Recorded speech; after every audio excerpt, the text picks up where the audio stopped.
So we'll start with a very quick recap of electric field intensity. अगर आपको याद है हमने लास्ट लेक्चर में इलेक्ट्रिक फील्ड इंटेंसिटी फाइंड किया था at a point due to electric dipole. हमको इलेक्ट्रिक फील्ड इंटेंसिटी डाइपोल का दो अलग अलग पॉइंट्स पे फाइंड करना था, एक था एक्सिस और एक था equator. we have derived the expression for electric field intensity at a point on the axis और किसका बाकी है, इक्वेटर का। लेकिन what I will do is just for a very quick recap, और क्योंकि तुमको वो कंपेयर करने में भी काम में आएगा आगे कि एक्सिस पे इलेक्ट्रिक फील्ड का फॉर्मूला और इक्वेटर पे इलेक्ट्रिक फील्ड का फॉर्मूला, पहले बात तो डिराइव कैसे होता है, दूसरा उन दोनों में क्या डिफरेंस है। इसके लिए today I will first very quickly devise how to find out electric field at a point, of course electric field intensity at a point due to dipole, due to an electric dipole। उसमें case one क्या था, case one at a point on the axis। So at a point on the axis,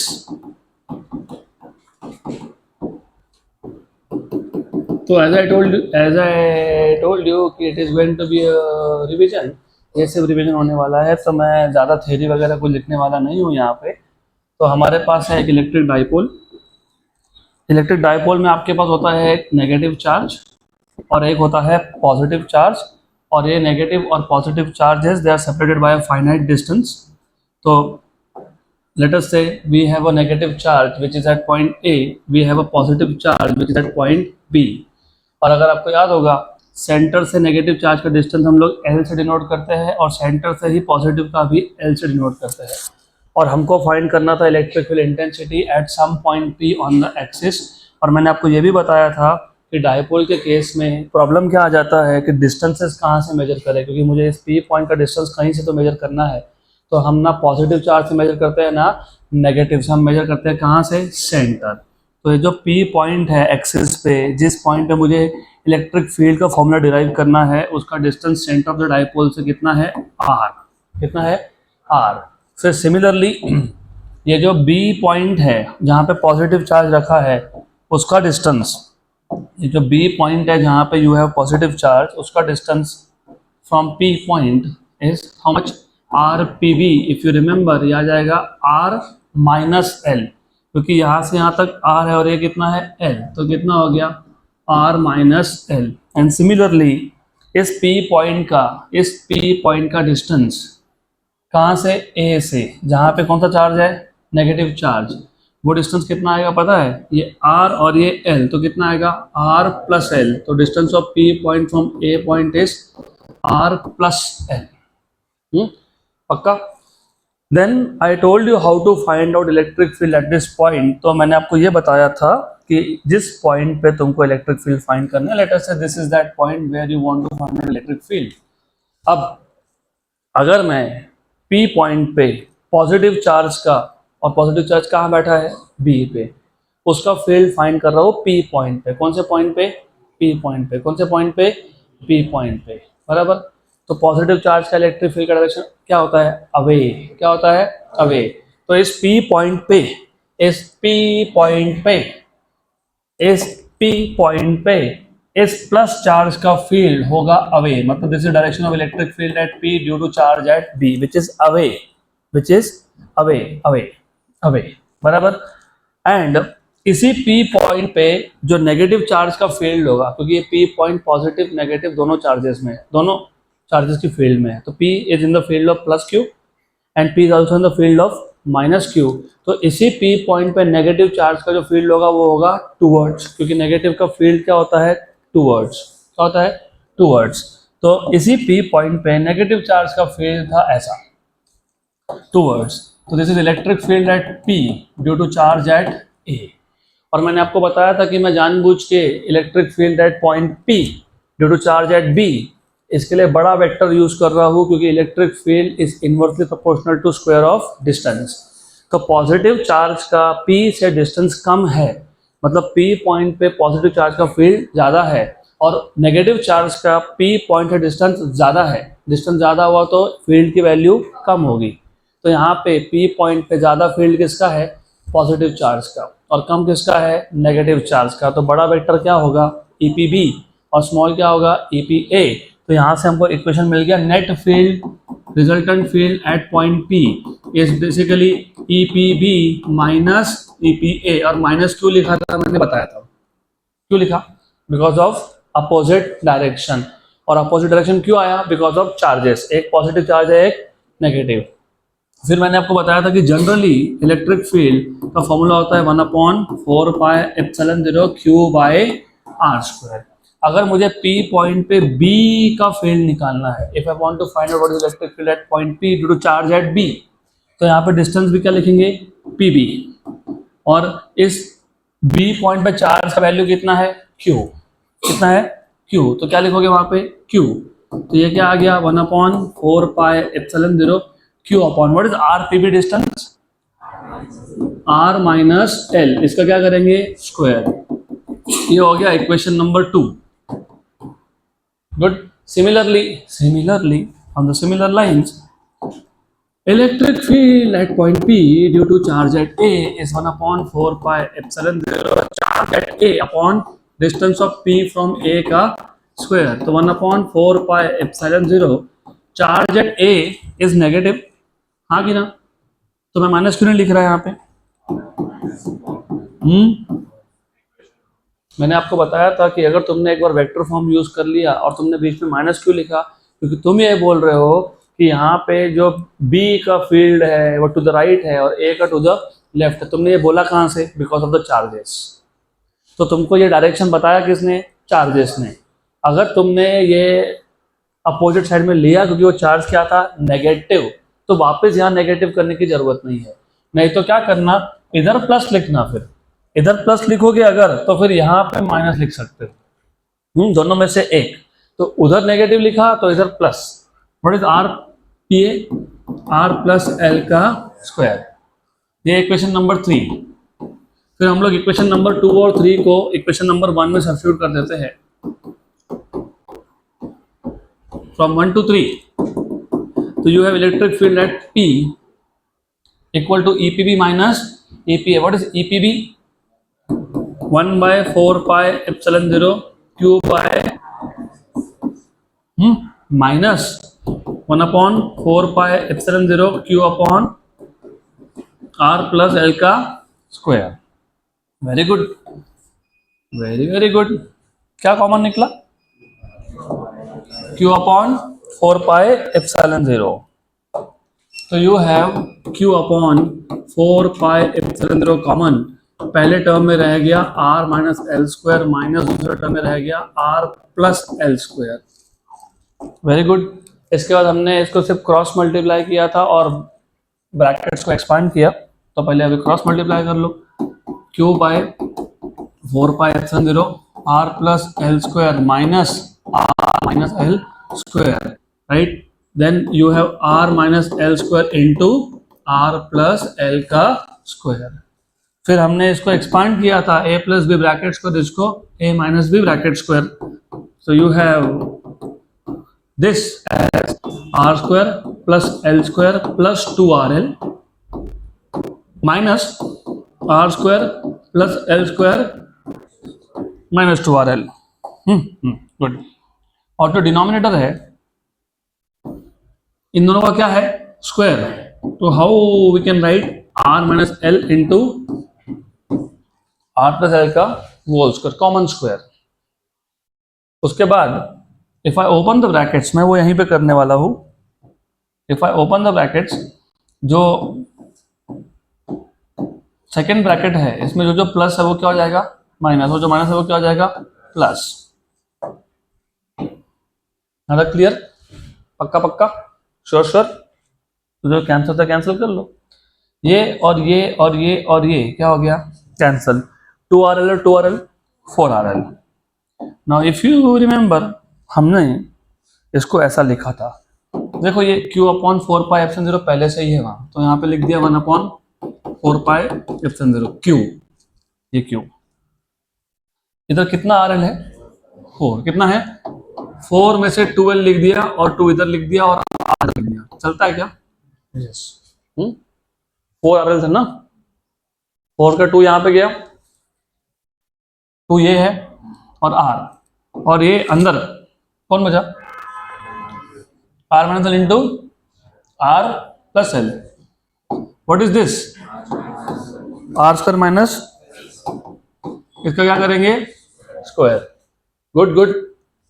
do you remember ये कौन था, dipole moment, electric dipole moment. तो ये जो है Q into 2L, Q into 2L it is nothing but electric dipole moment, जिसको क्या बोलते हैं हम लोग, P। तो आपको मिल गया ये 1/4 pi epsilon 0 2p r upon r square minus L square का square. This is electric field at point P, और क्योंकि P पॉइंट एक्सिस पे था तो this is a formula for electric field at a point on the axis. ये था general formula, यहाँ तक हमने डिराइव किया था। उसके बाद तुमको मैंने स्पेशल केस बताए थे, स्पेशल केस एक ही है इसमें, नंबर 1 आप ऐसा बोल सकते हो कि R is very very greater than L। इसका मतलब क्या, इसका मतलब ये कि जिस पॉइंट पे मैं इलेक्ट्रिक फील्ड फाइंड करने वाला हूँ वो पॉइंट फार अवे पॉइंट है। मतलब फॉर एग्जांपल ये एक चार्ज है -Q, ये एक चार्ज है +Q, तो this is -Q, this is +Q, right. ये हो गया centre of dipole, late us से O। और मुझे जिस पॉइंट पे फील्ड फाइंड करना है, let us say P point, ये P पॉइंट का डिस्टेंस सेंटर से it is R which is very very large compare to L। तो R is very very greater than L। इसको हम लोग P पॉइंट को हम लोग फार अवे पॉइंट भी बोलते हैं, फार अवे पॉइंट, या फिर R very very greater than L बोलते हैं, या फिर शॉर्ट डाइपोल भी बोला जाता है, शॉर्ट डाइपोल, शॉर्ट डाइपोल, छोटा dipole. Only in that case या तो फार अवे पॉइंट ये वर्ड यूज होना चाहिए, या शॉर्ट डाइपोल बोला होना चाहिए, या फिर ये कंडीशन दी होनी चाहिए R very very greater than L। Only in that case आप क्या करोगे, R square minus L square को अप्रोक्सीमेटली क्या लिखोगे, R स्क्वायर। तो R square minus L square is approximately equal to R square. मैंने आपको रीजन भी बताया था इसका, बताया ना। तो अगर ऐसा है तो इलेक्ट्रिक फील्ड एट एक्सिस ये जो था 1/4 pi epsilon 0 2p r upon R square minus L square का स्क्वायर, लेकिन R square minus L square कौन है, R स्क्वायर, रेस टू कितना 2, तो रेस टू कितना हो गया 4, R upon R raise to 4 मतलब R क्यूब, तो 1/4 pi epsilon 0 2p by R cube. ये हो गया आपका electric field at axial point, but condition is that the point is far away, या फिर dipole is a short dipole, या फिर R is very very greater than L। Good. तो यहाँ तक हमने लास्ट लेक्चर में कवर किया था। Now we will go ahead to the next topic, and of course because this topic you will learn for the first time I will reduce the speed now. तो B case is you want to find out again electric field intensity, but this time at a point on the equator। तो देखो B case क्या है, क्या बताएं, at a point on the equatorial line, at a point on the equatorial line। Good. तो what we have in this case is हमारे पास एक electric dipole है, तो you have इलेक्ट्रिक डाइपोल। अभी ये जो टॉपिक तुमको मैं बताने वाला हूँ इसको नोट्स में से बिल्कुल फॉलो मत करना, मैंने जानबूझ के वो नोट्स टेक्स्ट बुक्स का ही दे दिया आपको, सो दैट यू अंडरस्टैंड कि वो भी सही है लेकिन थोड़ा कॉम्प्लिकेटेड हो जाता है। तो जिस तरीके से मैं बोल रहा हूँ वैसा का वैसा याद रखो उसको। ये ए पॉइंट है जहाँ पे कौन सा चार्ज है, नेगेटिव। ये बी पॉइंट है जहाँ पे कौन सा चार्ज है, positive. Good. And you remember this line which passes through center of both the charges is called as axis of dipole, and if you remember a line which passes through the center of dipole and perpendicular to the axis is called as equator। तो ये line क्या है, equator है, right. ये distance कितना है L, ये कितना है L, पक्का। हमको इस केस में इक्वेटोरियल लाइन पे इलेक्ट्रिक फील्ड फाइंड करना है, तो let us consider a point P at a distance R from the centre. तो जो डिस्टेंस है, ये डिस्टेंस कितना लिया हमने, R। और मैंने आपको पहले से ही बोल के रखा है कि डाइपोल के केस में सारे डिस्टेंसेस सेंटर से ही मेजर होते हैं। चाहे वो पॉइंट एक्सिस पे हो या फिर वो पॉइंट इक्वेटर पे हो, कहीं पे भी हो, चाहे वो ना एक्सिस पे हो ना इक्वेटर पे हो, बीच में कहीं पे हो, फिर भी जो डिस्टेंस होगा वो कहाँ से मेजर होगा, कहाँ से, सेंटर ऑफ डाइपोल। तो वो भी आएगा, वो अभी नहीं, बाद में देखेंगे हम इलेक्ट्रोस्टैटिक्स पार्ट 2 में। गुड। तो हमने अब तक सिर्फ एक डाइपोल लिया, उस डाइपोल में दो चार्जेस थे, एक था नेगेटिव चार्ज एट ए, एक था positive charge at B, and we have taken a point P at the equator. So consider an electric dipole, consider an electric dipole consisting of charge minus q at A and plus q at B as shown। अभी हमको पता है वो dipole का length 2l है, l और l, तो मैं वो मेंशन नहीं कर रहा, करना है तो आप कर लो। Let 2l be the length of dipole, चलो ठीक है लिख देते हैं, let 2l be the length of dipole. उसके बाद हमने एक पॉइंट लिया P, कितने डिस्टेंस पे, R, और ये पॉइंट कहाँ लिया तुमने, इक्वेटर पे। कहाँ पे लिया ये, इक्वेटर। कहाँ पे लिया ये point, equator. So let P be a point at a distance r,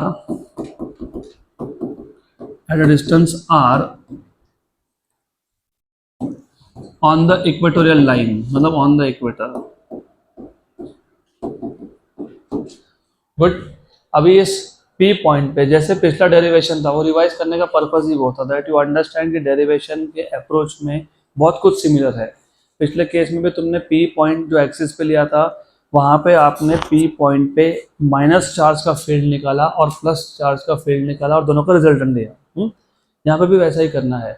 यहाँ पे सिर्फ थोड़ा सा वेक्टर्स ज़्यादा इन्वॉल्व होंगे। अब ये P पॉइंट पे इस पॉजिटिव चार्ज का जो फील्ड होगा वो होगा अवे। क्यों, क्योंकि ये पॉजिटिव चार्ज है। पॉजिटिव चार्ज का फील्ड का डायरेक्शन क्या होता है, अवे। तो यहाँ पे ये जो आया, this is electric field, this is electric field at point P, electric field at point P due to charge at B। और क्योंकि पॉजिटिव चार्ज था तो डायरेक्शन क्या है, अवे है, मतलब B से दूर, B से अवे की तरफ। Sure sure. Similarly if you want to find out electric field at P due to charge at A, ये आ जाएगा टूवर्ड्स। ये कहाँ आएगा, टूवर्ड्स, क्योंकि नेगेटिव चार्ज है। तो ये हो गया electric field at point P due to charge at A, this is towards A। तो रिमेंबर इस केस में electric field, in this case here electric field at P due to charge at B is directed away from B, B से दूर की तरफ, away from B, and electric field at point P due to charge at A is directed away के towards which point, A, towards A। ये सिर्फ इसके लिए because positive charge का फील्ड अवे होता है, नेगेटिव का टूवर्ड्स होता है। पक्का। अब एक काम करते हैं, यहाँ पे एक हॉरिजॉन्टल लाइन ड्रॉ कर देता हूँ मैं, और ये जो एंगल बना इसको थीटा बोलता हूँ। ये थीटा है तो ये भी थीटा है, क्यों, करस्पॉन्डिंग। और ये थीटा तो ये भी थीटा है, क्यों, करस्पॉन्डिंग तो नहीं बोल सकते, it is because of the symmetry. तुमको ये पता होना चाहिए कि जो इक्वेटोरियल लाइन होता है ना, इक्वेटोरियल लाइन पे कोई भी पॉइंट लोगे तुम, take which ever point you want, equator पे कोई भी पॉइंट हो, वो इन दोनों चार्जेस से सेम डिस्टेंस पे होगा, क्योंकि इक्वेटर ये सेंटर में से पास हो रहा है। तो any point on the equator is at the same distance from point B and point A. जब डिस्टेंस सेम हो तो एंगल सेम ही बनता है, एंगल सेम बनेगा। This is theta, this is also theta, both are theta. If this is theta, this is theta. Why, alternate, very good. तो that is why you require maths. Maths के बिना तुम्हारा काम होगा नहीं इधर। मैथ्स भी क्या बहुत बेसिक लेवल का मैथ्स है ये। फिर ये देखो, ये ईपीबी है ना, इसके दो कंपोनेंट होंगे, एक आएगा इधर, एक जाएगा इधर। ये कौन सा कंपोनेंट है? कॉस, क्योंकि एडजेसेंट एंगल को लग के कॉस होता है ना। तो ये हो गया ईपीबी कॉस थीटा, और ये कौन है? EPB sine theta. EPB sine theta. Good. Similarly ये जो ईपीए है, इसके भी दो कंपोनेंट होंगे, एक जाएगा यहां, एक आएगा यहां, बराबर?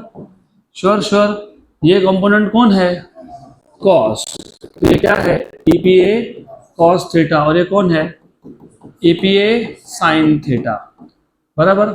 अब अगर ईपीबी और ईपीए इन दोनों का मैग्नीट्यूड सेम हो गया, डायरेक्शन तो सेम नहीं है, वो तो दिख रहा है, ये इधर पॉइंट कर रहा है, ये इधर कर रहा है, लेकिन अगर मैग्नीट्यूड मतलब वैल्यू सेम हो गई तो वर्टिकल कंपोनेंट्स कैंसिल हो जाएंगे, because they are equal but opposite. तो हमको पहले ये समझना पड़ेगा, ये चेक करना पड़ेगा कि वैल्यू वाइज ये दोनों इक्वल है क्या है। क्यों इक्वल है? इसका रीजन है electric field due to single point का फॉर्मूला क्या था?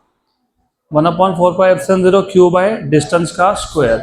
अगर तो मैग्नीट्यूड वाइज बात कर रहे हो तो बी पॉइंट पे जो चार्ज है उसका मैग्नीट्यूड कितना है? क्यू। और ए पे जो चार्ज है मैग्नीट्यूड कितना है? क्यू। माइनस तो है लेकिन मैग्नीट्यूड मतलब मॉड सेम है ना। और ये जो डिस्टेंस है बी का पी से, और ये जो डिस्टेंस है पी का ए से, वो भी क्या है? सेम। तो जो डिस्टेंस आएगा ना आर पी बी, अब बोले कि सेम कहाँ से हो गया? अरे ये दो ट्राइंगल है, उसमें ये साइड सेम है और एक साइड तो कॉमन है, तो बचा हुआ तीसरा साइड सेम ही होता है। तो वो EPA और EPB डिस्टेंस क्या है? मतलब PB और PA डिस्टेंस क्या है? सेम। वो तो फाइंड करेंगे हम लोग, वो तो मिल जाएगा। हाइपोटेन्यूज है वो, तो क्या आएगा? r² प्लस l² आएगा ना। यहाँ से लिख ही देते हैं ना, RPA² equal to RPB² which is r² plus l²। अरे करेक्ट है ये, r² plus l², hypotenuse square is one side square plus other side square. तो सही लिखा है वो, बराबर है। उधर माइनस आया था, इधर प्लस आता है। जो तुमने एक्सिस पे फाइंड किया था उधर बीच में माइनस आता है डिस्टेंस में, इधर प्लस आता है, तो ध्यान दो, कोई बात नहीं, ठीक है। यहाँ तक क्लियर? श्योर 100%? गुड।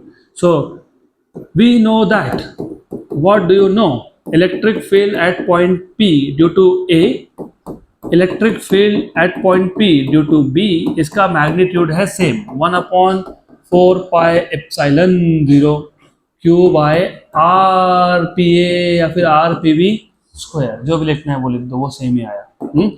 तो 1/4πε0 क्यू अपॉन कितना? r² plus l²। वापस स्क्वायर मत करना, it is r² plus l²। तो देयरफॉर क्योंकि मैग्नीट्यूड वाइज सेम है, तो जो वर्टिकल कंपोनेंट्स है वो क्या हो गए? कैंसल। देयरफॉर वर्टिकल कंपोनेंट्स कौन से वर्टिकल कंपोनेंट्स थे? EPB साइन थीटा और EPA साइन थीटा क्या हो गए? कैंसल। तो cancels out. Therefore, net electric field, net मतलब रिजल्टेंट इलेक्ट्रिक फील्ड कहाँ पे? P पॉइंट पे, एट पॉइंट P इज, अच्छा एक काम और करता हूँ, इसको टेम्पररी E नाम दे देता हूँ, E। तो what is the net field at point P? यहाँ पे ना साइन थीटा तो कैंसिल हो गया, साइन थीटा, लक्ष्य असू दिया, साइन कैंसल, पक्का। और ये कॉस का क्या होगा? एडिशन होगा। Why? Because they are pointing in the same direction. तो यहाँ पे you will have this as EPB कौन सा theta? Cos theta plus EPA cos theta. हाँ कि ना? हाँ या ना? हाँ। और ये EPB और ये EPA की वैल्यू सेम थी। क्या बोले इसको? E बोला ना इसको तुमने, E cos theta plus E cos theta. कितने बार cos थीटा? 2 बार। तो जो रिजल्टेंट फील्ड होगा P पॉइंट पे वो हो जाएगा 2E cos थीटा। क्या आ जाएगा? 2E cos theta. अब ये E तुमने क्या फाइंड किया था? 1/4πε0 Q by R square plus L square. और जो cos थीटा है, cos थीटा मैं अगले स्टेप में लिख देता हूँ। But cos theta is adjacent side upon hypotenuse. Adjacent side L है और हाइपोटेन्यूज R है। मैं नहीं बोल रहा, डायग्राम बोल रहा है। cos theta adjacent side is L, hypotenuse is R PV। कौन सा R? PV या फिर कौन सा R? PA, दोनों में से कोई भी। तो cos theta is adjacent side which is L, hypotenuse which is R PV या फिर R PA। और ये R PV या PA का स्क्वायर निकाला तुमने, कितना है? R square plus L square. तो what will be R PV? R square plus L square का रूट मतलब रेज टू पावर हाफ। तो पहले cos थीटा लिख लो, ऐसा लिख लिया। फिर ये हो जाएगा L upon R square plus L square raise to power half. अब ये यहाँ सब्स्टिट्यूट कर दो। Therefore net electric field at P is 1/4πε0 Q upon R square plus L square cos theta. cos theta क्या आया? L upon R square plus L square raise to power half. ये देखो ये बेस सेम है क्या? हाँ। इधर power कितना है? 1, उधर कितना है? हाफ। तो पावर का क्या होगा? एडिशन। तो 1/4πε0 Q, ये 2 इस L के साथ लगा देते हैं, लगा दिए 2L बराबर। नीचे क्या आया? R square plus L square raise to कितना हो गया? 3/2। What is Q into 2L? Electric dipole moment. So therefore electric field at point P is 1/4πε0, ये Q into 2L बन गया P upon R square plus L square raise to 3/2। और ये point P कहाँ पे था? एक्सिस पे था कि इक्वेटर पे था? तो ये हो गया electric field at equatorial point. ये बन गया आपका फाइनल फॉर्मूला। है क्या ऐसा?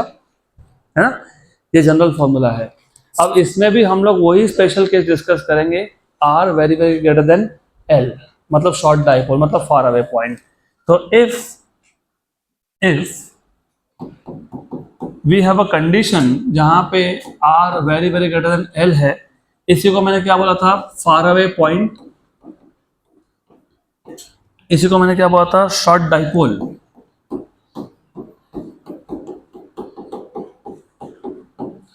देन अगर इमेजिन करना है तो इमेजिन ऐसा कर सकते हो आप। What you can do is, let's say हमारे पास एक डाइपोल है,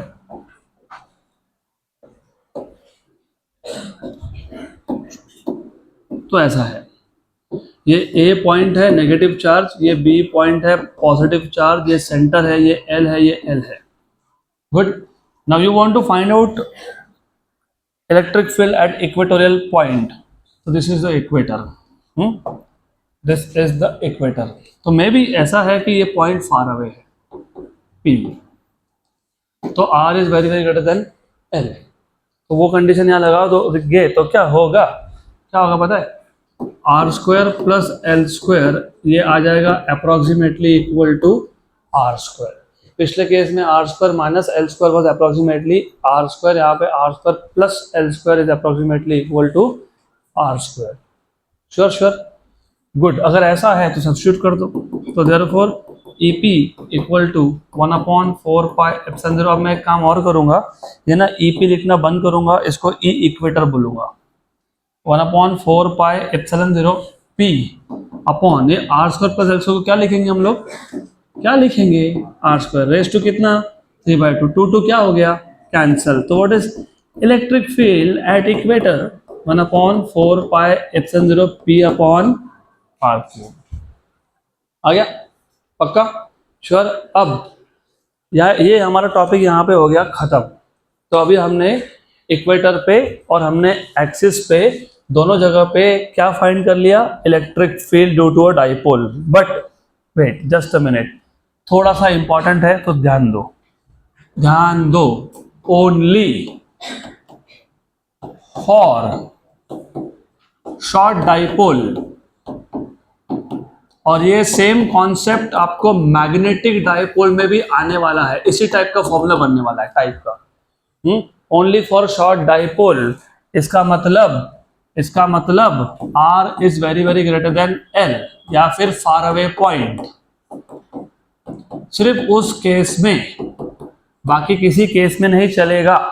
you remember, do you remember what is electric field at equator, 1/4 by epsilon 0 P by R cube. Do you also remember what is electric field at the axis, 1/4 pi epsilon 0 2P by R cube. तो क्या मैं इस 2 को बाहर लिख सकते हैं क्या? राइट, तो 1/4 pi epsilon 0 P by R cube. तो ये हो गया electric field at the axis, हाँ कि ना? Yes, very good. लेकिन जो ब्रैकेट के अंदर तुमने लिखा ये कौन है? Electric field at the equator. तो 2 times of electric field at the equator, मतलब एक्सिस पे जो इलेक्ट्रिक फील्ड की वैल्यू आ रही है वो इक्वेटर के कंपैरिजन में कितनी आ रही है? डबल। लेकिन किसके लिए? Short dipole. तो कहीं पे भी इसको ऐसा अप्लाई मत कर देना, वो एक स्पेसिफिक कंडीशन के अंडर होता है। और सेम चीज मैग्नेटिज्म में भी सीखोगे आप, same magnetic field at axis is 2 times of magnetic field at the equator. पक्का? Sure, good. तो हमारा अगला टॉपिक है चार्ज, कंटिन्यूअस चार्ज डिस्ट्रीब्यूशन। हाँ, ऐसा ही है ना? यस, तो ऐसा है। अभी ये जो टॉपिक है इसको मैं बहुत कॉम्पैक्ट, बहुत सिंप्लीफाई करके बताता हूँ, क्योंकि उसकी जरूरत तुमको सिर्फ क्वेश्चन सॉल्व करने के लिए आने वाली है। तो समझ लेते हैं what is continuous charge distribution. Continuous charge distribution,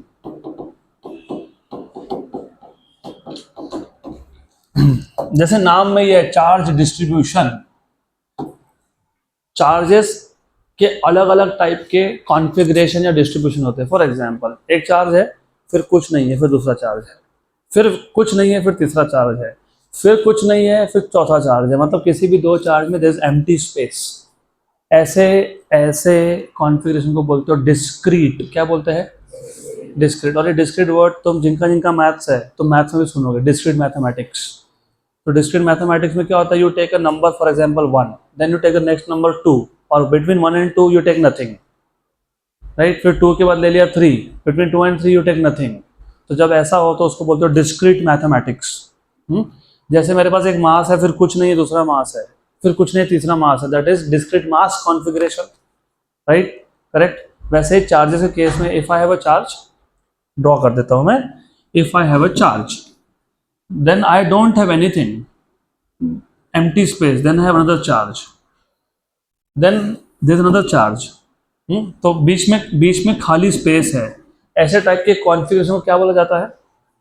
discrete charge configuration, discrete charge. Now imagine, मुझे जिस पॉइंट पे इलेक्ट्रिक फील्ड फाइंड करना है वो फार अवे है। कहाँ है वो? Far away.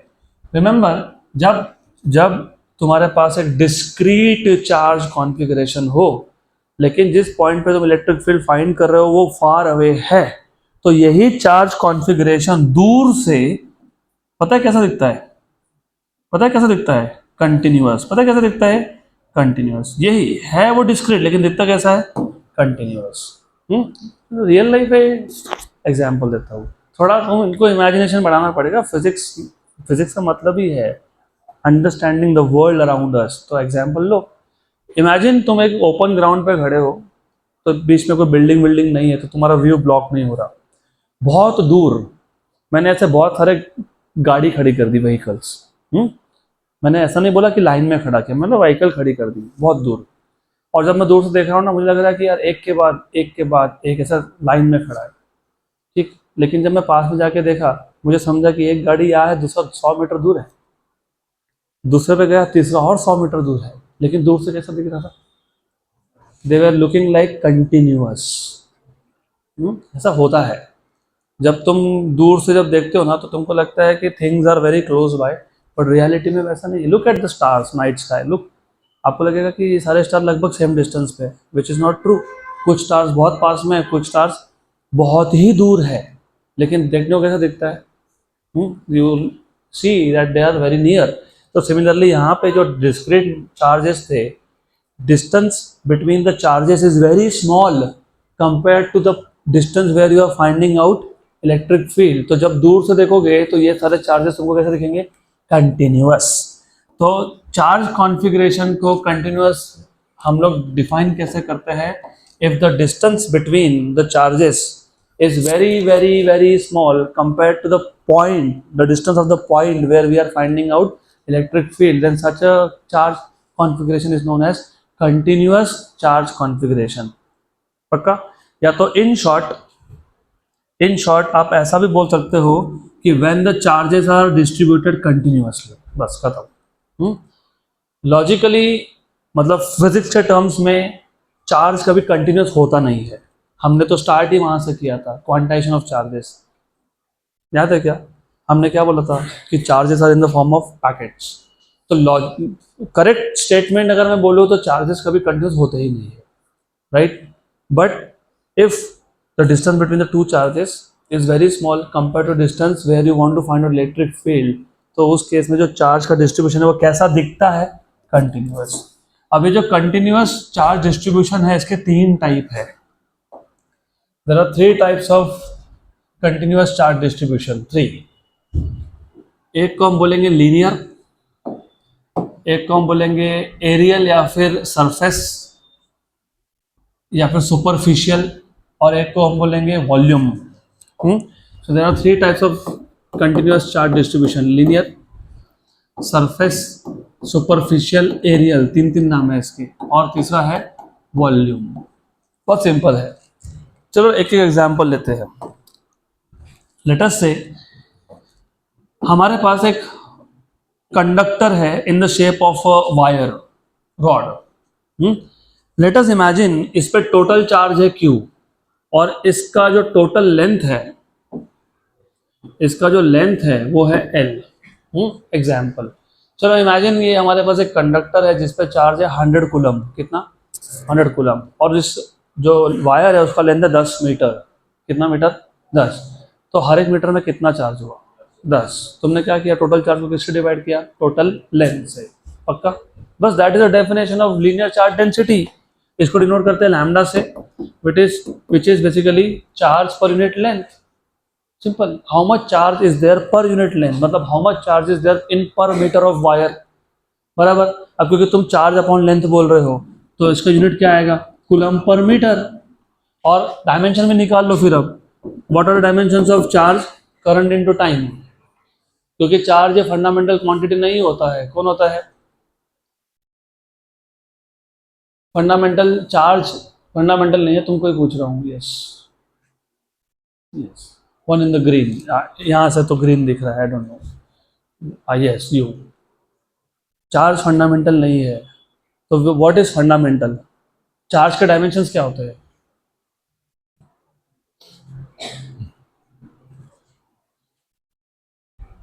यही तो प्रॉब्लम है।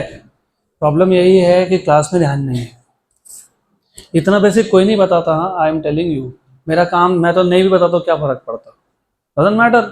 वो 12th में लगने वाला है वैसे भी। आई टोल्ड यू, पढ़ लो फिर। वैसे पढ़ना ही है खुद को तो फिर कहीं से भी पढ़ सकते हैं, क्लास क्यों लगाना है? आप लोगों का थोड़ा थॉट प्रोसेस क्लियर कर लो। क्लास क्यों लगाना है? आज घर पे जाके 1 घंटा मोबाइल साइड में रख के अपने रूम का दरवाजा बंद करके सोचो कि why do I want to go to a class, spend money, spend my 1 hour, जहाँ पे मुझे वैसे भी सोना है, वो तो घर पे भी सो सकते हैं। तो we used to ask ourself, लगाना है कि नहीं क्लास? क्यों लगाना है? लगाना है तो पहली बात तो क्लास कब लगानी होती है? जब तुम सेल्फ स्टडी कर रहे हो और तुमको नहीं जम रहा है वो सब्जेक्ट। इधर तो ये रैट रेस वाला काम हो गया, मेरा दोस्त जाता है मेरे को जाना है, this is something really wrong. तो ध्यान दो। मुझे पता है मेरे को तो नुकसान होने वाला है अगर मैं ऐसे बातें बोलते रहूँगा। मुझे ही कम स्टूडेंट मिलेंगे, मेरा फीस का नुकसान होगा, बट तुम्हारा फायदा हो जाएगा। तो तुम देख लो, नहीं तो I can not guarantee you results, क्योंकि मैं आज पहली बार नहीं नोटिस कर रहा। I been noticing many of you जो क्लास में आके आराम से विश्राम करते हैं। तो ठीक है, थोड़ा सा अभी फिजिक्स भी कर लेते हैं। Charge is not fundamental, current is fundamental. तो current is charge upon time, charge is current into time, current into time. तो current is A1, time is T1। तो A1 T1 और नीचे L1 वो ऊपर आ गया, तो A1 T1 L-1 बराबर, पक्का पक्का, sure sure, good good, 100%। Then you have a surface. मान लेते हैं कि मेरे पास एक सरफेस है, जैसे यहाँ पे मेरे पास एक कंडक्टर था जो एक स्ट्रेट लाइन था, just a straight line, it was just a straight line. तो पूरा चार्ज एक लाइन पे था, मतलब पूरा चार्ज एक लेंथ पे था, लेंथ पे। अब मान लेता हूँ कि मेरे पास एक एरिया है, सरफेस एरिया है, और उस पर चार्ज कितना है, Q। सेम एग्जाम्पल, अगर चार्ज 100 कूलम है और एरिया 10 मीटर स्क्वायर का है, तो हर एक मीटर स्क्वायर में कितना है, 10। तो मतलब तुमने क्या किया, चार्ज को एरिया से डिवाइड किया, इसको तुम सिग्मा से डिनोट करते हो, और इसको बोलते हो सरफेस चार्ज डेंसिटी। क्या बोलते हो, सरफेस चार्ज डेंसिटी, बराबर। तो आ जाएगा क्या, coulomb per metre square, coulomb per metre square, और ये sigma this is equals to A1 T1 और L-2, बराबर, पक्का पक्का, क्योंकि सिर्फ यहाँ पे नीचे मीटर स्क्वायर है तो नीचे लेंथ का स्क्वायर है, ऊपर जाके L-2। अब इमेजिन हमारे पास एक स्फीयर है और ये सॉलिड स्फीयर है, मतलब अंदर से पोकल नहीं है, this is not hollow from inside, it is a solid sphere. Imagine ये चार्ज Q है और इसका वॉल्यूम कितना है, V। सेम एग्जांपल, अगर मेरे पास टोटल चार्ज 100 कूलम का है और वॉल्यूम 10 मीटर क्यूब का है, हर एक मीटर क्यूब में कितना चार्ज हो गया, 10। तो तुमने ना चार्ज को किससे डिवाइड किया, वॉल्यूम से, इसको बोलते हो रो, और ये आता है कूलम पर मीटर क्यूब में, बराबर। इसके डायमेंशंस क्या आएंगे, A1 T1 L-3, पक्का पक्का, गुड गुड, श्योर श्योर, 100%।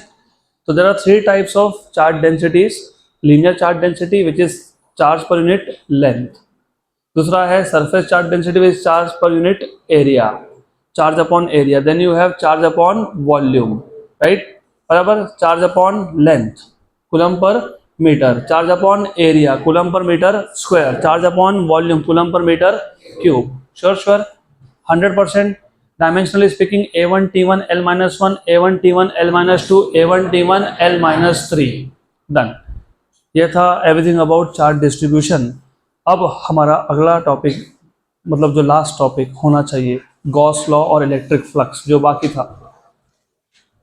मैंने आपको बोला था कि इलेक्ट्रिक फ्लक्स और गॉस लॉ मैं लास्ट में पढ़ाता हूँ, उसका सिंपल रीज़न ये है, इलेक्ट्रोस्टैटिक पार्ट 2 में वो पहला टॉपिक आता है, मतलब उसका application.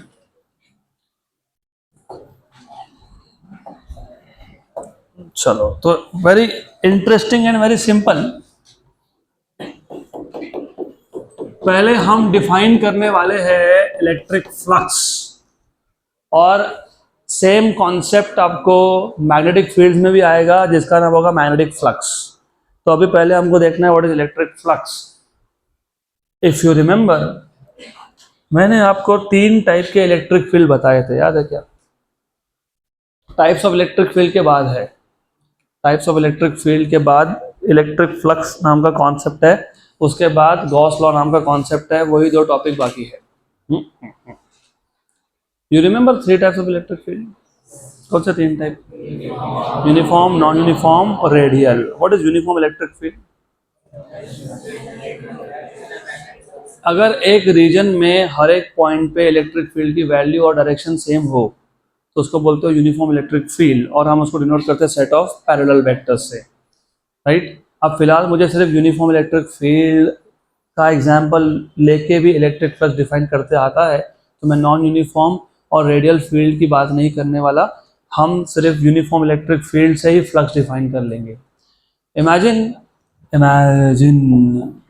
We have a region of space जहाँ पे इलेक्ट्रिक फील्ड ऑलरेडी एग्जिस्टिंग है, मतलब यहाँ पे एक इलेक्ट्रिक फील्ड है। कहाँ से आया we don't care, electric field है बस, गुड। अगर मैं इस इलेक्ट्रिक फील्ड में एक छोटा सा एरिया रख देता हूँ, जिसको हम लोग एरिया एलिमेंट बोलेंगे, क्या बोलेंगे? Area element. मैथमेटिक्स में छोटे छोटे पीसेस को एलिमेंट वर्ड होता है। अगर मेरे पास एक लाइन का छोटा पीस है उसको लेंथ एलिमेंट बोलते हैं, अगर मेरे पास एक सरफेस का छोटा सा पीस है उसको एरिया एलिमेंट बोलते हैं।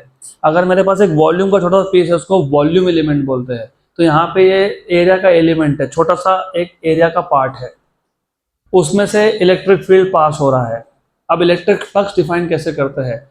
Electric flux is defined as the total number of electric field lines, मतलब electric lines of forces passing normally through the given area. इस गिवन एरिया में से कितने इलेक्ट्रिक फील्ड लाइंस इसको नॉर्मली मतलब परपेंडिकुलर पास होते हैं, उसको क्या बोलते हो? Electric flux. क्या बोलते हैं? Electric flux. तो सिंपल भाषा में एक एरिया में से कितने फील्ड लाइंस उस एरिया को परपेंडिकुलर क्रॉस कर रहे हैं, simple. The number of field lines मतलब the number of lines of forces passing through a given area normal to it is defined as electric flux. तो electric flux is defined as electric flux is defined as the total number of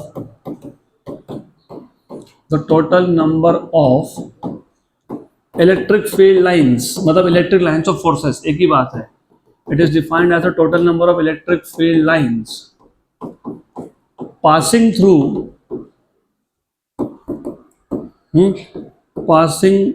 ऐसा बोलते हो, passing normally through a given area. Passing normally मतलब perpendicular, passing normally through a given area. यहाँ तक clear? तो what is electric flux? It is defined as the total number of electric field lines passing normally through a given area. Sure. अब देखो, ऐसा है, सबसे पहले maths, again mathematics and physics, जहाँ पे तुमको छोटे छोटे क्वांटिटी की बात करनी हो ना, वहाँ पे आगे डी लगा देना। For example small distance is D x, right, small length is D L, small surface, अगर ये सरफेस स्मॉल है तो डी एस, डी ए या डी एस, दोनों में से कोई भी नोटेशन यूज कर सकते हो। अब ऐसा है, मैंने बोल तो दिया, डिफाइन तो तुमने कर दिया। क्या डिफाइन किया? Electric flux is defined as a total number of electric field lines passing normally through a given area. अब जरूरी तो नहीं है ना कि इलेक्ट्रिक फील्ड परपेंडिकुलर ही पास होगा, हो सकता है नहीं भी हो रहा है। It is possible that the electric field is passing through this area, yes, but it is passing normally, no. तो फिर हम क्या करेंगे? फ्लक्स डिफाइन नहीं करेंगे, बोलेंगे इलेक्ट्रिक फील्ड लाइन तो नॉर्मली पास हो नहीं रहा, flux can not be defined. तो वैसा नहीं होता। तो हम क्या करते हैं? First of all, now you have to also go back to chapter number 2, mathematical methods. हमने मैथमेटिकल मेथड्स नाम के चैप्टर में फिजिकल क्वांटिटी को वापस से दो तरीके से डिफाइन किया था, कैटेगराइज किया था, याद है? Scalars and vectors. Scalars are those quantities which can be completely described by magnitude alone, and vectors are those quantities which can be described by magnitude and direction. अगर आपको याद है तो हमने तब एरिया को स्केलर बोला था। क्या बोला था? स्केलर है। लेकिन रियलिटी में एरिया स्केलर नहीं होता है, इट इज अ वेक्टर। अब हमको अगर एरिया को वेक्टर बनाना है तो मैग्नीट्यूड के साथ क्या देना पड़ेगा? तो हम क्या करते हैं, ये जो एरिया है ना, एरिया, इस एरिया पे ही परपेंडिकुलर ड्रॉ कर देते हैं। क्या करते हैं? परपेंडिकुलर। तो इस एरिया पे ही नॉर्मल ड्रॉ कर दिया और बोल दिया कि यही एरिया का डायरेक्शन है। तो what is the direction of area? Normal drawn to that area. For example ये एरिया है, इसका डायरेक्शन क्या होगा? ये, अगर ये एरिया है तो डायरेक्शन ऊपर, अगर ऐसा कर रहा हो तो मेरी तरफ। तो एरिया को वेक्टर बनाने के लिए हम लोग क्या करते हैं? एरिया पे क्या ड्रॉ कर देते हैं? नॉर्मल। एरिया घूमेगा तो नॉर्मल भी घूमेगा उसके साथ साथ। तो रिमेंबर, एरिया का direction is always normal to the area itself. और इन दोनों में जो एंगल है उसको मैं मान लेता हूँ थीटा। क्या मान लिया? थीटा। मुझे क्या डिफाइन करना था? Electric flux. इलेक्ट्रिक फ्लक्स के लिए कंडीशन क्या है? नॉर्मल। इलेक्ट्रिक फील्ड लाइंस कैसे पास होने चाहिए? यहाँ पे नॉर्मल है क्या? नहीं। तो एक काम करेंगे, इसके कंपोनेंट करेंगे ई के। ये ई का एक कंपोनेंट हो गया, कौन सा कंपोनेंट है ये? कॉस। तो ई कॉस थीटा। और दूसरा कंपोनेंट आएगा ई साइन, तो यहाँ पे आएगा ई साइन थीटा। ई साइन थीटा ये इस सरफेस को नॉर्मल है कि पैरेलल है? पैरेलल है। और हमको इलेक्ट्रिक फ्लक्स डिफाइन करने में नॉर्मल चाहिए कि पैरेलल चाहिए? तो ये पैरेलल हमारे किसी काम का नहीं है, तो मैं दिखा नहीं रहा। We do not need it. हमको ज़रूरत ही नहीं है उसका, क्योंकि हम इलेक्ट्रिक फ्लक्स डिफाइन कर रहे हैं, which is the total number of field lines passing through a given area normal to it. Electric field normal था क्या? नहीं था। फिर हमने क्या किया, हमने पहले तो एरिया को वेक्टर में कन्वर्ट किया। कैसे किया? उसको डायरेक्शन देके। उसको डायरेक्शन कैसे दिया? उसी एरिया पे क्या ड्रॉ कर दिया? नॉर्मल, बराबर। और ये जो ई बार है और जो नॉर्मल है, ई बार है और जो नॉर्मल है, उसमें एंगल कितना है? थीटा। फिर ई के दो कंपोनेंट्स, ई कॉस और ई साइन। ई साइन थीटा ये एरिया को पैरेलल है। फ्लक्स डिफाइन करते वक्त वो हमारे काम का नहीं है। मैंने ऐसा बिल्कुल नहीं बोला कि वो हमारे काम का ही नहीं है, मैंने ये बोला कि फ्लक्स डिफाइन करते वक्त वो हमारे काम का नहीं है। बराबर, श्योर श्योर।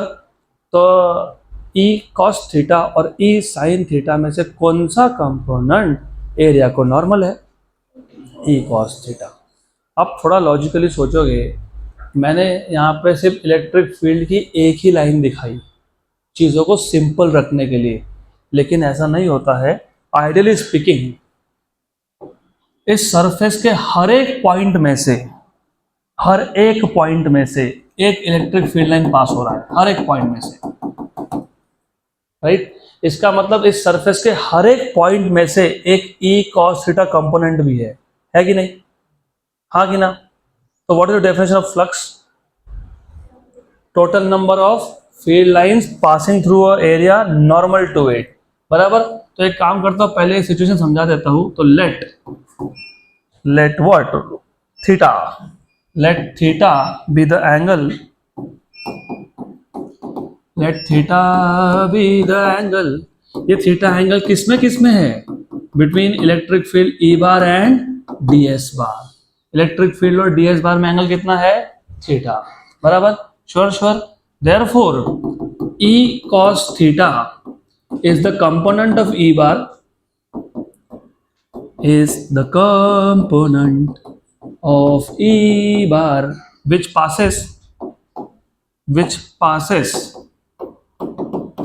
कैसा पास हुआ?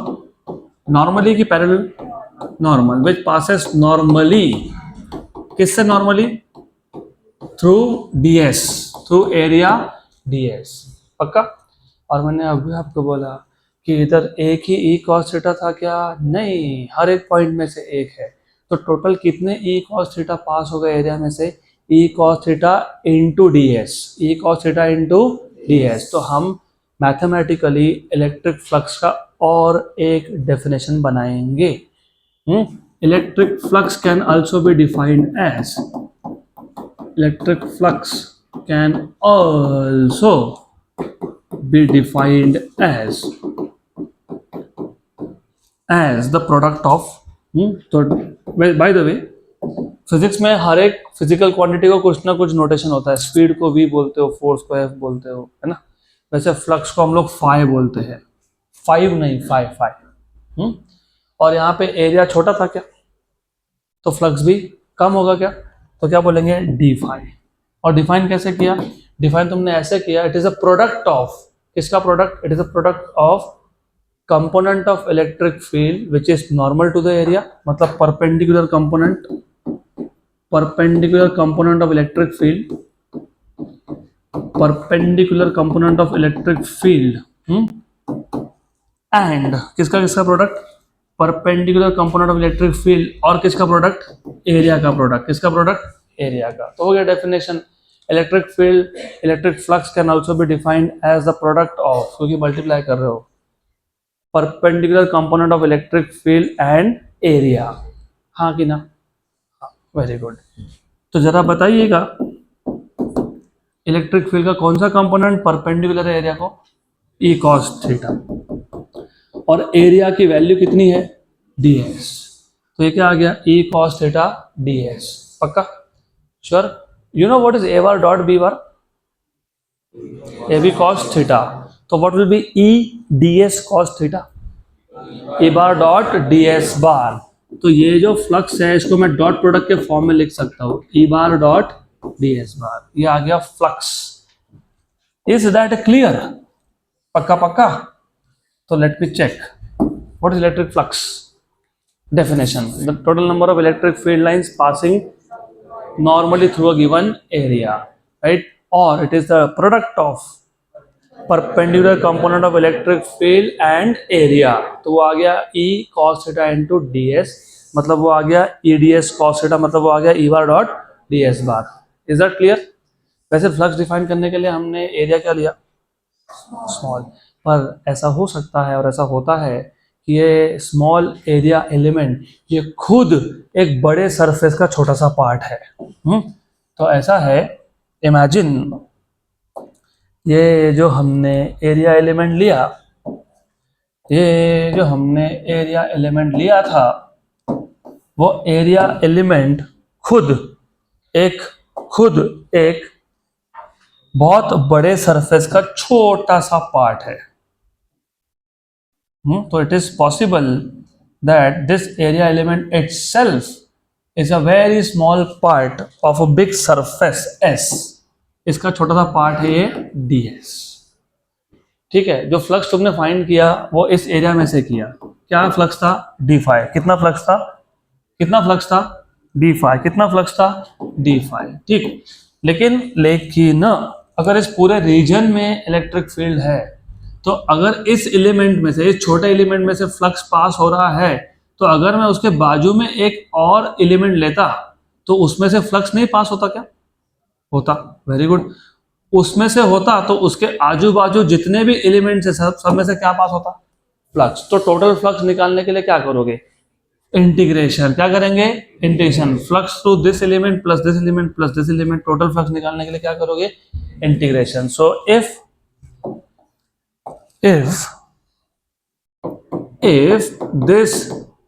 this element ds is itself a part of large surface, और वो लार्ज सरफेस को नाम दे दिया मैंने S। क्या बोला है, S। Then the total flux can be obtained by integration.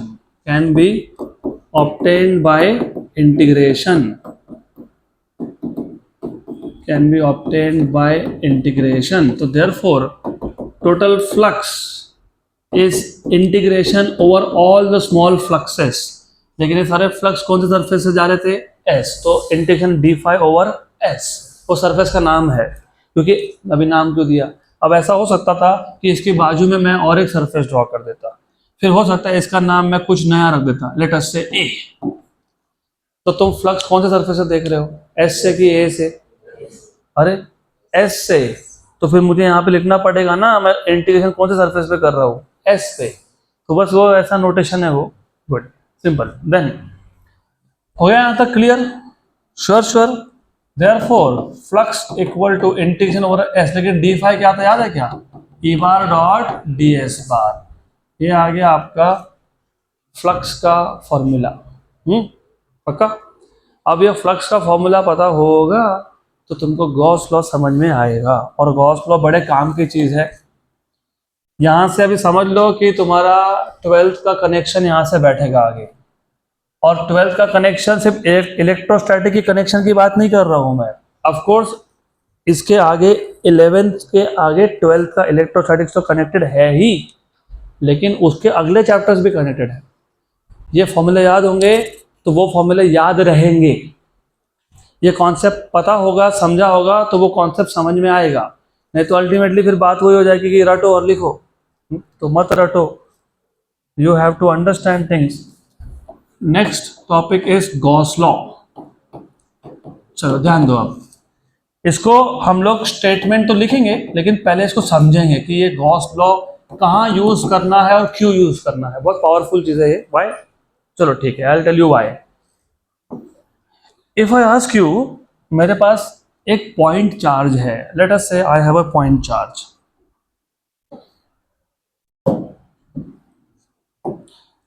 Q, और मेरे पास एक पॉइंट है, सम पॉइंट P। मुझे इस P पॉइंट पे which is at R distance from charge Q electric field find करना है। What is the formula of electric field, 1/4π Q by R square। तो तुमने अगर नोटिस किया तो अब तक तुमको ये जो 1/4 pi epsilon 0 Q by R square तुम लगा रहे हो ना, वो बेसिकली कूलम्ब्स लॉ से आया।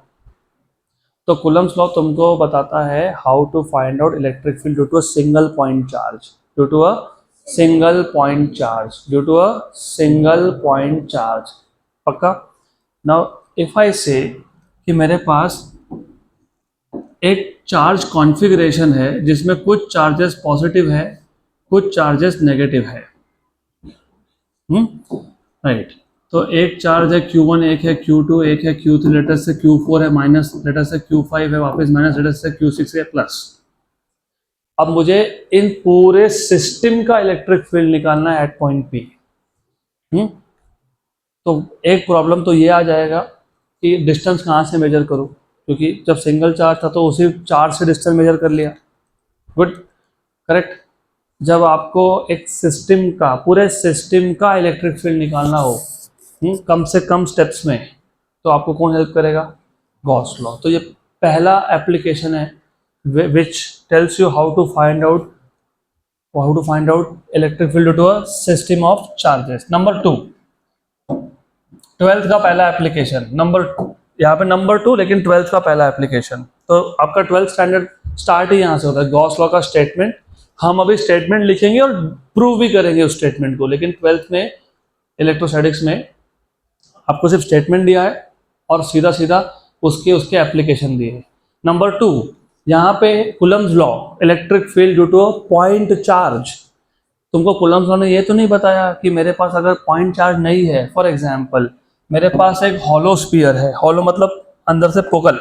तो लेट अस से if I have a hollow sphere, hollow sphere में जो चार्ज होता है ना वो सिर्फ सरफेस पे होता है, ओनली एट द सरफेस, क्योंकि अंदर तो खाली है ना, हॉलो है वो, तो चार्ज कहाँ रहेगा? सरफेस पे। और अगर मुझे इस टाइप के कंडक्टर का इलेक्ट्रिक फील्ड निकालना है तो कैसे फाइंड करें? और इस टाइप के कंडक्टर का इलेक्ट्रिक फील्ड फाइंड करते बहुत सारे क्वेश्चंस आते हैं। पहली बात, कहाँ इलेक्ट्रिक फील्ड फाइंड कर रहे हो? अंदर फाइंड कर रहे हो कि सरफेस पे फाइंड कर रहे हो कि बाहर फाइंड कर रहे हो? Inside the conductor, at the surface of the conductor, outside the conductor.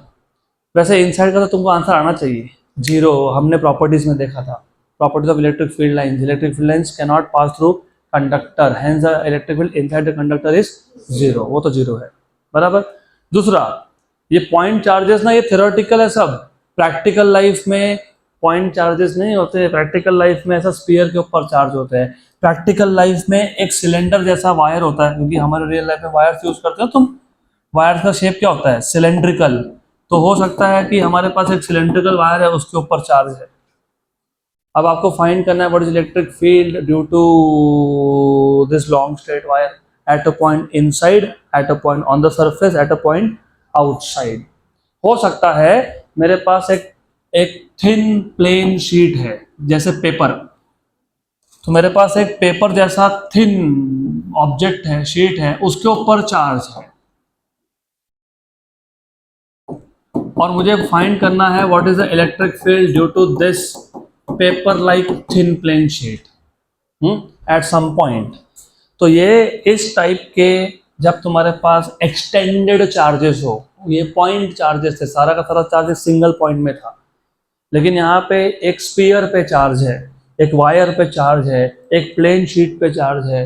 तो ऐसे टाइप के चार्ज कॉन्फ़िगरेशन का इलेक्ट्रिक फील्ड फाइंड करने के लिए तुमको कौन हेल्प करता है?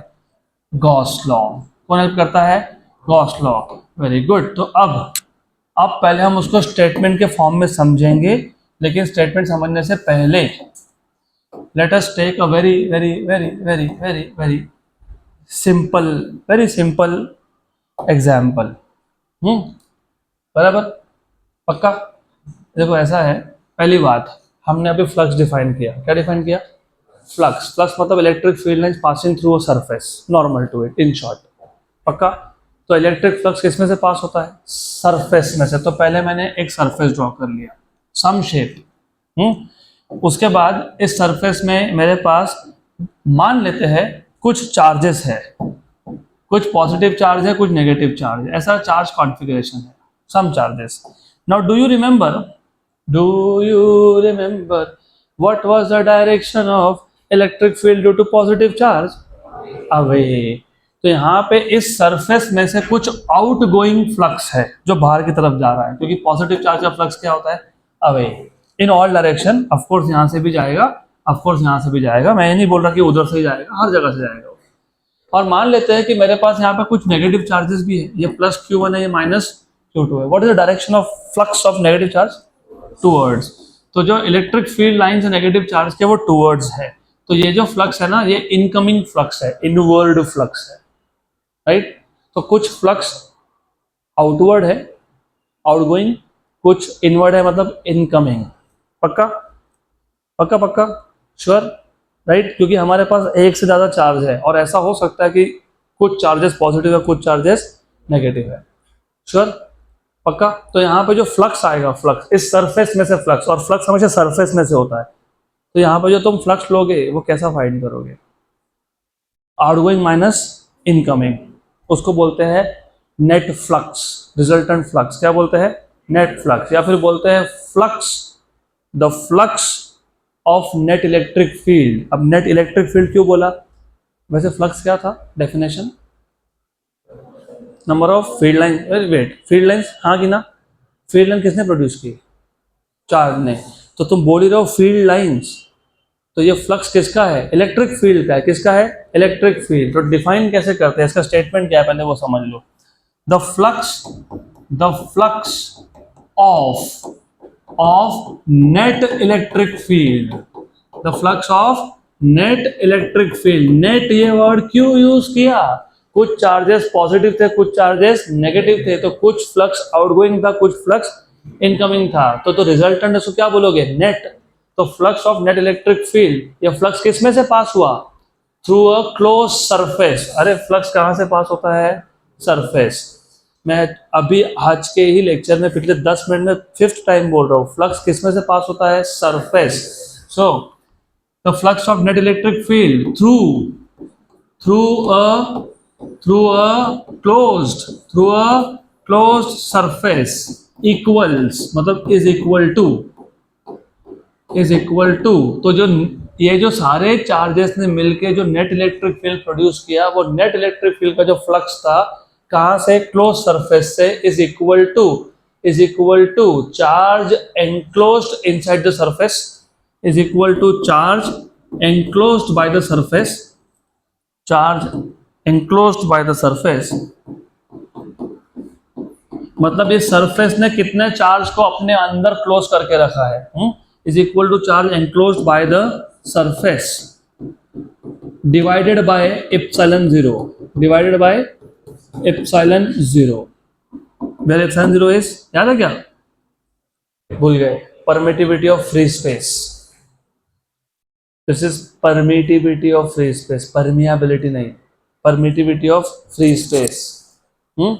डिफाइन किया था, इस चैप्टर का पहला लेक्चर था, आज से 4 दिन पहले.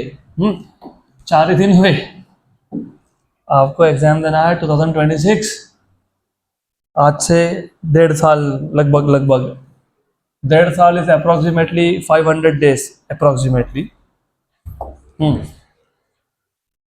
श्योर, स्टेटमेंट समझा? किसका फ्लक्स? नेट इलेक्ट्रिक फील्ड का फ्लक्स. कहाँ से? Through a close surface, is equal to what? Charge enclosed by epsilon zero. अब इसको मैं मैथमेटिकली लिखूं अगर मैथमेटिकल फॉर्म में, तो फ्लक्स मतलब कौन? Phi. It is equal to what? Charge enclosed upon क्या? Epsilon zero. लेकिन ये फ्लक्स हमने अभी देखा था, ये फ्लक्स क्या था याद है? Integration E bar dot D S bar, E bar dot D S bar. पक्का? Sure, good. अब हमको इसको प्रूव भी करना पड़ेगा, तो प्रूव भी कर लेते हैं. बहुत सिंपल है, proof is very simple. Proof, तो प्रूव करने के लिए सबसे पहले मैं एक सरफेस लूंगा रैंडम शेप का. रैंडम शेप को फिजिक्स में, मैथ्स में आर्बिट्री शेप बोलते हैं, आर्बिट्री रैंडम शेप. और ये जो सरफेस हमने लिया, वैसे हम लोग कौन सा लॉ स्टडी कर रहे हैं?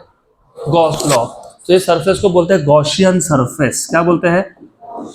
Gaussian surface.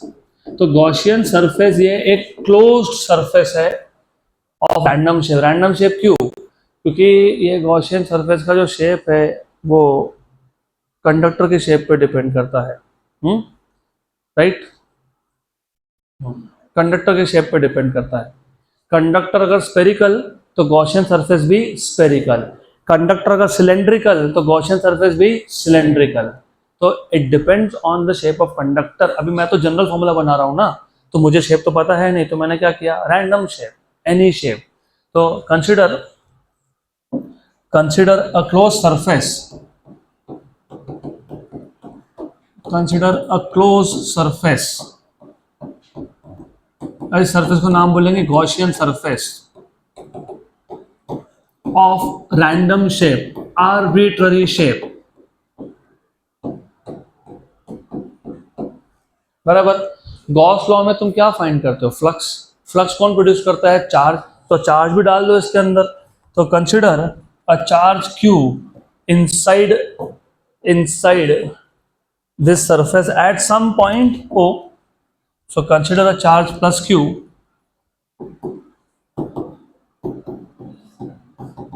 consider a charge plus Q inside this surface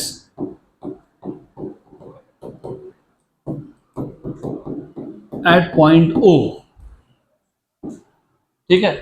और जो जो स्टेप मैं डेरिवेशन में लगा रहा हूँ वो सारे के सारे स्टेप तुमको एप्लीकेशन में लगने वाले हैं गॉस लॉ के, इलेक्ट्रोस्टैटिक्स पार्ट 2। तो स्टेप बाय स्टेप ही चलना है। यहाँ पे हमने पहले एक गॉसियन सरफेस इमेजिन किया, उसके अंदर एक चार्ज एनक्लोज है क्यू सम पॉइंट पे। अब एक काम करते हैं, इस सरफेस पे एक पॉइंट इमेजिन कर लेते हैं, क्योंकि तुमको इलेक्ट्रिक फील्ड फाइंड करना है इस सरफेस पे। तो एक काम करो, इस सरफेस पे कहीं पे भी जहाँ तुम्हारी मर्जी हो वहाँ पे एक पॉइंट ले लो पी, लेकिन सरफेस पे। और जो पी पॉइंट है इसका डिस्टेंस इस चार्ज से मान लेते हैं आर। तो consider, imagine a point P. Imagine a point P at a distance R. At a distance R from charge Q. Of course ये point P surface पे है। इसके बाद इस P point के पास में उसके सराउंडिंग में एक छोटा सा एलिमेंट लेना पड़ेगा, एरिया एलिमेंट। तो इमेजिन एन एरिया एलिमेंट, तो imagine an area element eight this point P। तो हमने यहाँ पे एक एरिया एलिमेंट ले लिया, area element, some area element at point P। इसका एरिया ds है, कितना है, ds है। तो imagine an area element ds surrounding point P, surrounding point P। Good. अब क्योंकि ये चार्ज पॉजिटिव था और पॉजिटिव चार्ज का इलेक्ट्रिक फील्ड का डायरेक्शन क्या होता है, अवे। तो इस P पॉइंट पे इलेक्ट्रिक फील्ड का डायरेक्शन भी क्या होगा, अवे। तो since the charge is positive, the electric field at this point P is directed outwards which is away. So since the charge is positive, the direction of electric field at point P, electric field at point P is directed away, या is directed outwards भी बोल सकते हो, ठीक है, is directed away। Then अगर आपको याद होगा, मैंने आज ही बताया, अब भी बताया कि किसी भी एरिया का डायरेक्शन निकालने के लिए उसी एरिया पे एक नॉर्मल ड्रॉ कर दो। तो ये हो गया नॉर्मल ds, और ई बार और ds बार में एंगल को बोल दो d theta, theta. So let theta be the angle,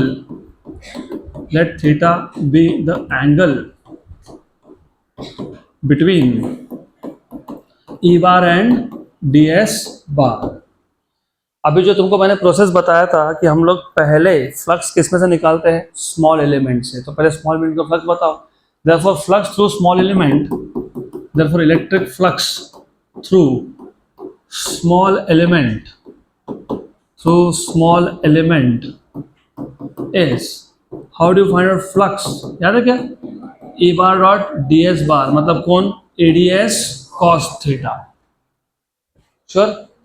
But do you know what is electric field due to a charge q at a distance r?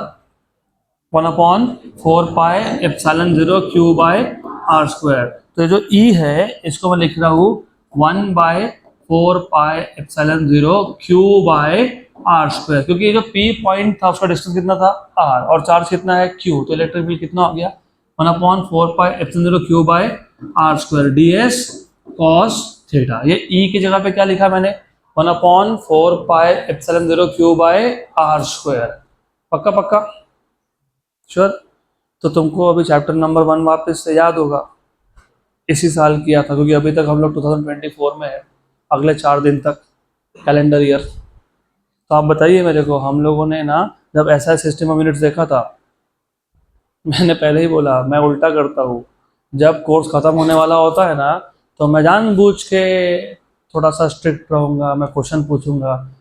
There are 2 outcomes, this is called as auto filtration, because seriously speaking life में time is something really important. अगर मैं time दे रहा हूँ तो अब I expect मेरे students थोड़े से आउटशाइन ही होते हैं कंपेयर टू समवन एल्स। कम तो कम क्वालिटी मैटर्स। तो आप बताओ जरा, ऐसा यूनिट याद है? How many fundamental quantities? 7। उसका काम नहीं है, सप्लीमेंट्री बताओ। 2, कौन से 2?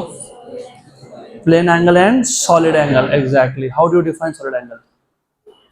Was it not area upon radius का स्क्वायर? था ना ऐसा? तो do you see area upon radius का स्क्वायर? तो actually ds cos theta is like area upon radius का स्क्वायर। तो एक काम करेंगे, therefore you have d phi equals to 1 upon 4 pi epsilon 0 और ये q, इसको अलग लिख देते हैं, इसको अलग लिख दिया, और जो बचा कौन बचा? ds cos theta by r square, ds cos theta by r square. ठीक है ना? तो if you remember area upon radius square is solid angle. पर अभी देखो क्या है, इमेजिन भी तो करना पड़ेगा ना। अरे एग्जैक्टली सॉलिड एंगल किसने बनाया? ये छोटे एरिया ने बनाया, ds ने बनाया। कहाँ बनाया? जहाँ पे चार्ज था। कितना बनाया? d omega. अब d ओमेगा क्यों लिखा? क्योंकि सॉलिड एंगल किसने बनाया? स्मॉल एरिया ने। तो सॉलिड एंगल भी क्या होगा? स्मॉल। तो ये जो तुम्हारे पास ब्रैकेट के अंदर का टर्म है ना, ये पता है कौन है? d ओमेगा है। कौन है ये? d omega. लेकिन ये फ्लक्स तुमने फाइंड किया, अब तक फ्लक्स तुमने फाइंड किया ओनली थ्रू स्मॉल एरिया। पर वेट अ मिनट, ये पॉजिटिव चार्ज है ना, तो उसका फील्ड क्या यहाँ से नहीं जाने वाला? जाएगा। यहाँ से जाएगा, क्योंकि यू रिमेंबर पॉजिटिव चार्ज का field is radially outwards in all direction. मतलब जो फ्लक्स है वो बाकी के एलिमेंट्स, अगर मैं बाकी एलिमेंट इमेजिन कर लेता हूँ तो वहां से पास होगा क्या? होगा। तो टोटल फ्लक्स कैसे निकालते हो? Integration. So therefore total flux can be obtained by